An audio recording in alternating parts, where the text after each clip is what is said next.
स्वागत है और आपके साथ मैं हूं करिश्मा।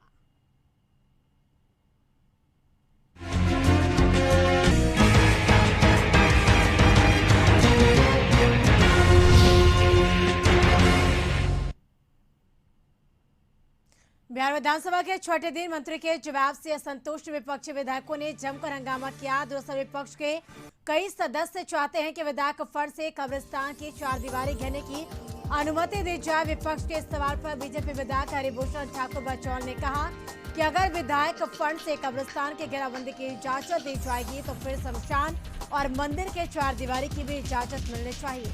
सरकार की ओर से प्रभारी मंत्री प्रस्ताव नहीं है, लेकिन सदस्य अगर लिख कर दे तो विचार किया जाएगा। माननीयों के सम्मान का मुद्दा फिर से विधानसभा में उठा। विपक्ष की ओर से रामबलि सिंह यादव ने इसे उठाया था, लेकिन सत्ता पक्ष की तरफ से नीतीश मिश्रा और संजय सरावगी ने भी अपनी पीड़ा बताई, जिसके बाद संसदीय कार्य मंत्री विजय कुमार चौधरी ने कहा कि सरकार की मंशा स्पष्ट है और इसलिए मुख्य सचिव के स्तर से भी पत्र जारी किया जाता रहा है और जो भी इसमें दोषी होंगे उनकी गलतियों के हिसाब से सजा मिलेगी।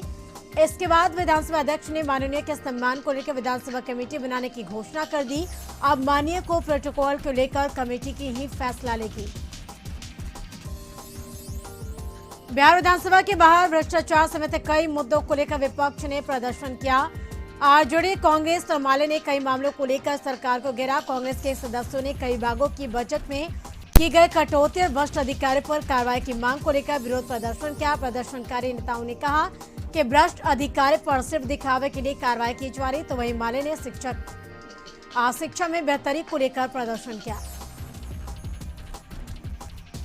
सीएम नीतीश कुमार विधानमंडल के स्वागत कक्ष का उद्घाटन किया। इस दौरान विधानसभा के अध्यक्ष विजय सिन्हा, विधान परिषद के सभापति समेत कई मंत्री मौजूद रहे। कहा कि मुख्यमंत्री ने कि लोगों को इंतजार करने में सुविधा होगी और दरअसल इस स्वागत कक्ष का निर्माण विधानमंडल में आने वाले अतिथियों के लिए किया गया है। अंदर जाने की अनुमति मिलने से पहले आगंतुक यहां इंतजार करेंगे।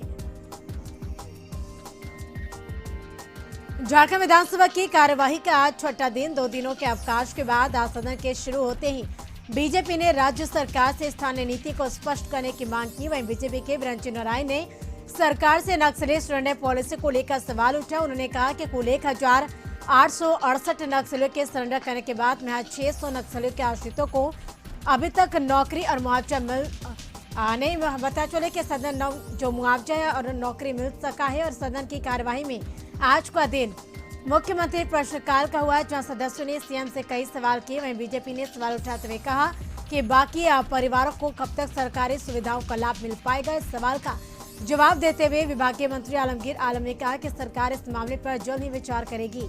और इस दौरान सदस्य विनोद कुमार सिंह सहित कई सदस्यों ने शिक्षकों के वेतनमान का मामला उठाया और सरकार से पूछा कि सरकार छठे वेतनमान लागू होने के साथ राजकर्मियों के लिए सभी ग्रेड पे के साथ न्यूनतम वेतन भी निर्धारित करे।